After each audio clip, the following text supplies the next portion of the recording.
right way. We got sped up, and just our half-court execution wasn't very good. And lack of offense, lack of execution on offense hurt our defense. We let it affect our defense. And, but again, give them credit. They played with a lot, and we knew that. We talked about it at halftime. We just didn't do a good job executing. Marty, what did you do to disrupt Indiana in the first half on both ends of the floor? We played pretty hard. I thought we got deflections. I thought we played with confidence. I thought they kind of knocked us on our heels at the beginning. We kind of regained it, and I thought we had a segment in the first half there where we were playing pretty good, competing. That we're not going to match their size and physicality, but we got speed and quickness. So I thought really on both ends of the court, like we were getting better shots.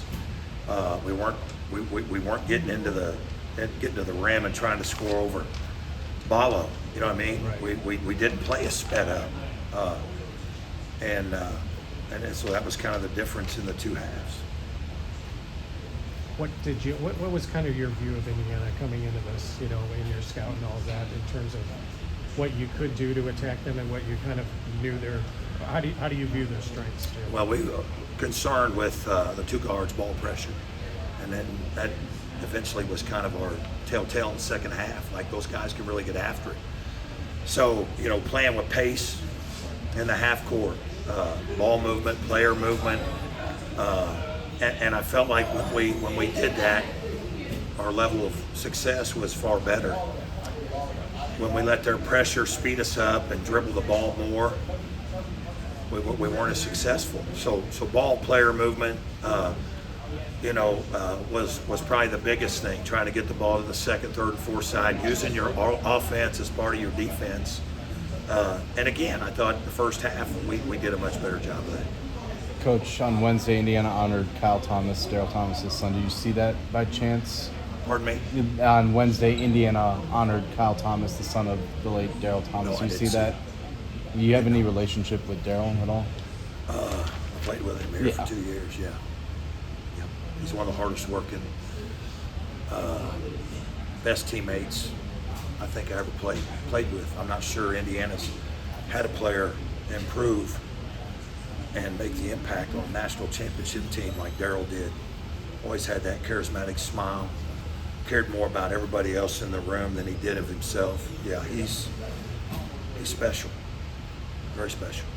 What do you take away from a game like this to help you down the road? I think the good things in the first half, that we have the ability to come in against a top 20 team and execute and do some things good. But then we're going to learn. Like we got, Illinois did the same thing to us a little bit up there, Champaign. Like, we just got to learn. You got to be more together. Can't play like individuals. Like, there's a specific way that you have to recognize when things aren't going your way, and you can't just keep feeding the monster. You got to slow down. You got to make sure your execution's at a high level. That you're getting the shots that you really want in the half court. You're getting to the free throw line, and that you can't let your lack of offensive productivity affect what you're doing on the defensive end. 54-18. Like, that's not, like, we gotta be better than that. I know you've been back before, Marty, and you have a job to do, but how much do you enjoy coming back to? I love this place. I think they got some of the most passionate fans in all the country. Support system, former players, former coaches, second to none. I wouldn't trade my 2 years, the opportunity that I had to play here, for anything in the world. You tell your guys anything about your experience coming into the game? Not really. Maybe a little bit, just how special a place it is, what the fans are capable of doing here.